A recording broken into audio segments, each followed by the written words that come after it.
Hello viewers, আজকে চলে আসলাম নতুন একটি ভিডিও নিয়ে। আজকের ভিডিওতে আমি ছবির ব্যাকগ্রাউন্ড রিমুভ করা শেখাবো, তাও আবার দুইটি উপায়ে।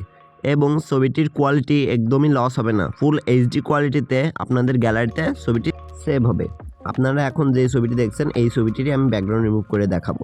দেখুন ভিউয়ার্স, ছবিটির ব্যাকগ্রাউন্ডটি কি সুন্দরভাবে রিমুভ হয়েছে। এই ভিডিওটি অনেকটাই ইনফরমেটিভ হতে চলেছে, তাই ভিডিওটিতে অবশ্যই একটি লাইক এবং চ্যানেলটি সাবস্ক্রাইব করে দেবেন। ভিউয়ার্স, আমি আমার ইউটিউব চ্যানেলে অনেকগুলো ক্রিয়েটিভ মোবাইল ফটোগ্রাফি টিপস সম্পর্কে ভিডিও ছেড়ে রেখেছি। আপনারা যদি ওই ভিডিওগুলো না দেখে থাকেন তাহলে এই ভিডিওটি দেখার পরে ওই ভিডিওগুলো অবশ্যই দেখে নেবেন। আর দেরি না করে ভিডিওটা স্টার্ট করি।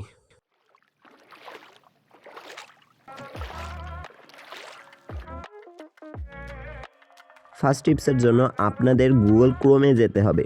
গুগল ক্রোমে সার্চ বারে লিখতে হবে অ্যাডোবি ব্যাকগ্রাউন্ড রিমুভার।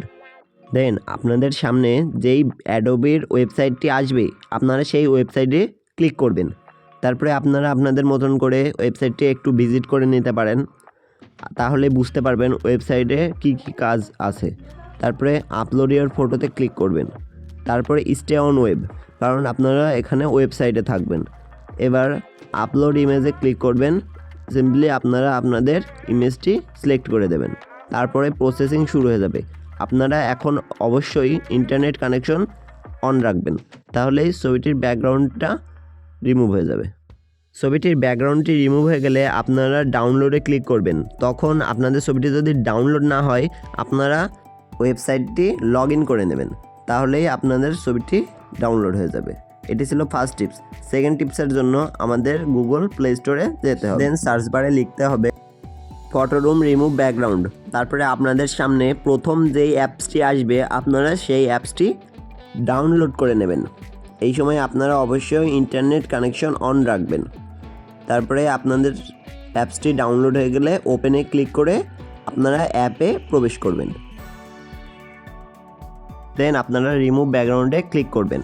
তখন আপনাদের কাছে অ্যালাউ চাবে, আপনারা অ্যালাউ করে দিয়ে সিম্পলি ছবিটি সিলেক্ট করে দেবেন এবং এক ক্লিকেই আপনাদের ছবিটির ব্যাকগ্রাউন্ডটি রিমুভ হয়ে যাবে, তাও আবার এইচডি কোয়ালিটিতে।